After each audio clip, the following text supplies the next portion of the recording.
From WMBD-TV, honored by our peers as Best Downstate Newscast, CBS 31 News at 6.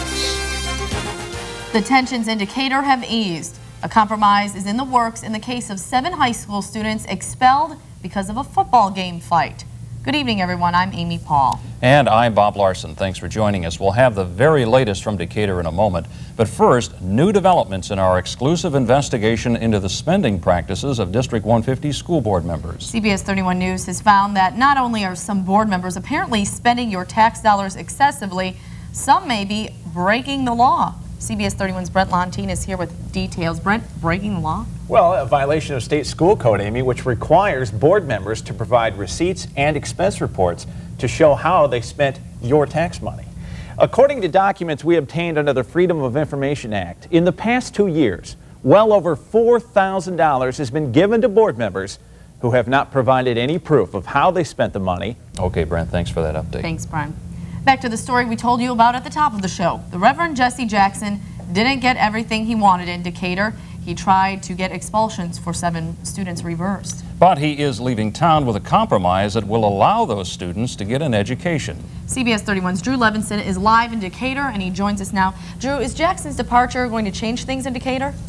I don't think it's really going to change things. I think you're still going to have the problems, but the compromise today has eased the minds, I think, of both sides. You know, a lot of people today were anticipating a confrontation when Jesse Jackson came here to the Dwight D. Eisenhower High School. That did not happen. All 3 high schools in this town are now back open again. That is good news for the 2,800 students that go to school here. Now, for the 7 expelled students, they're still out. Reverend Jesse Jackson will admit his prayers weren't answered. In fact, he had more luck getting U.S. soldiers out of Serbia than getting 7 students back into a Decatur, Illinois high school. The teenagers were expelled for 2 years after fighting at a football game in September.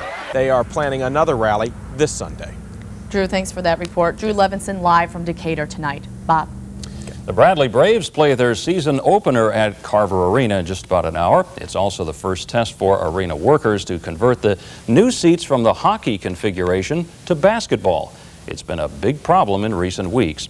And CBS 31's Matt Coomer joins us live from Carver Arena, where the Civic Center board just ended a meeting to discuss the future of this seating project. What did they decide? They'll be lowered 10 inches in the next week. The city gave them a code variance to do that. I understand the Civic Center board is just out of their meeting. Nothing was decided as referencing the seats tonight. So I'll have more on that at 10. We'll also talk to some of these season ticket holders. We'll be getting a look at these seats for the first time. We're live at the Civic Center. I'm Matt Coomer, CBS 31 News. Thanks, Matt. And now to normal. Today is the first day of layoffs at the Eureka vacuum plant. And to mark the occasion, a group of people gathered outside the plant to support those who no longer have a job. This was the last day for about 80 workers. A committee of Eureka employees put together this rally along Towanda Avenue outside the plant. A cross-section of union members, Eureka retirees, citizens, clergy, and elected officials were invited to participate. And still to come on CBS 31 News at 6. Attention shoppers, get your checkbooks and credit cards ready. There's a new place to go shopping in Bloomington. That story coming up. But first, Chuck Collins has a priceless forecast you can remember, right, Chuck? No doubt about it. A little bit cooler here tonight, and we could see a sprinkle, but that'll be about it as far as anything to help our dryness. 52 later on tonight, 43 in the morning, 61 tomorrow. That's still way above normal. All the forecast details coming up. First of all, a look at those almanac numbers for the day, followed by your weather school question.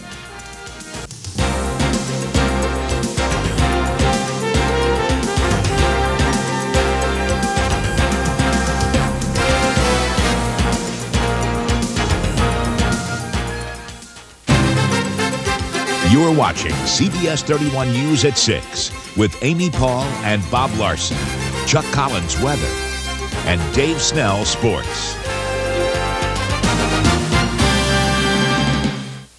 Well, it doesn't seem like we broke any records today because it was a little breezy, a little cooler. No, but I think of that tune from the 1960s. You wouldn't remember this. The Association Windy. Remember that song? No doubt about it, yeah. Yeah, we got up to 69, not a bad high today. For tomorrow, morning clouds, afternoon sun, high 61, northeasterly winds dying down to about 10. Then the winds start picking up with that warm front Friday. Look at that, high of 70, 77 on Saturday. The record is 75, and then another cold front will take us gradually down to the mid-50s by most of next next week. But more importantly, really no moisture to speak of. Maybe a sprinkle tonight to mess up your windshield or get your car dirty, but that'll be about it. So. Yeah, we'll just keep hoping for that moisture.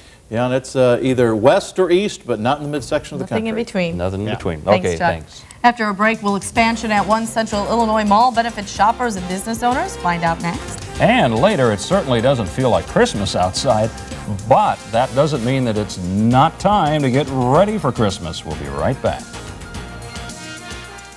A Bloomington Mall hopes to welcome new shoppers this holiday season with the opening of a brand new wing anchored by a two-story Famous Bar department store. CBS 31's Maria Hennenberry takes a look at how a new place to shop might affect customers and other Eastland Mall tenants. Besides Famous Bar, the mall is also adding 6 other stores, including the Gap and White Barn Candle Company. In the meantime, existing department stores have been adding on as well. Sears and Kohl's have built large additions. Kurt Pegler's next with sports. He says 2 Bradley Braves will sit out tonight's home exhibition game. But first, another loss on the Dow today, this time more than 19 points. Here's a look.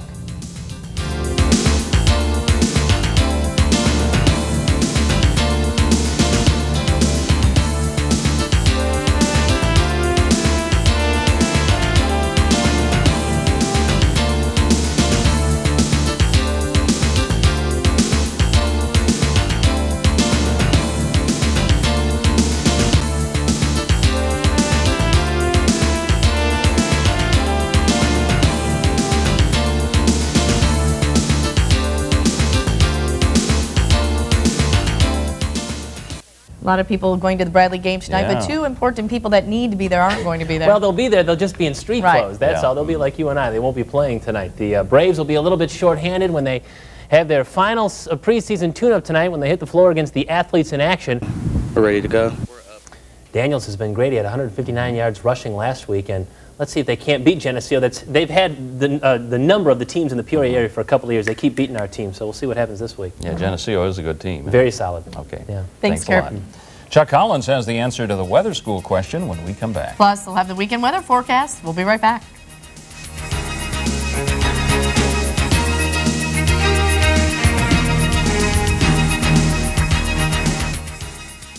Tonight on CBS 31 News 10 at 10, The Search for Answers will bring you the latest on what investigators have or haven't discovered after retrieving the black boxes from Egypt Air Flight 990. Plus, how often do you get harassed by telemarketers? We'll introduce you to one woman who got them to pay her. You can too by listening to her story and another man's. He's crusading to protect you against what he calls a telenuisance. That story along with the rest of the day's news, weather, and sports tonight on our 10 at 10. Finally, for now, it's been great weather for the past few days, hasn't it? And today wasn't a bad day to get out and hang Christmas lights. After all, Christmas is only about 45 days away. Salvation Army in the Peoria Park District started decorating the 1999 Tree of Lights this morning. The 35-foot tall evergreen is the focal point of the Tree of Lights fundraising campaign. The money raised from this campaign goes to the Salvation Army for their programs and services.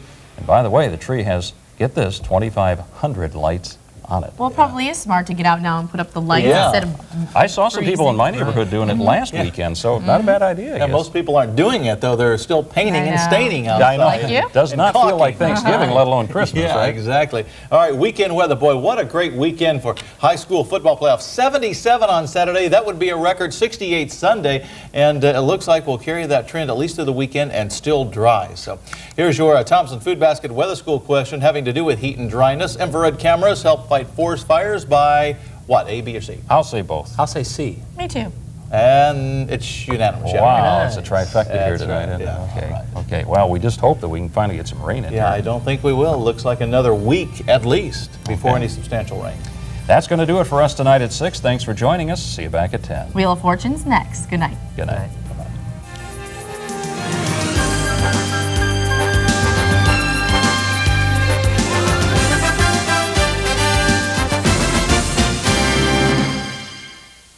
This weekend only, a huge selection of pianos and organs.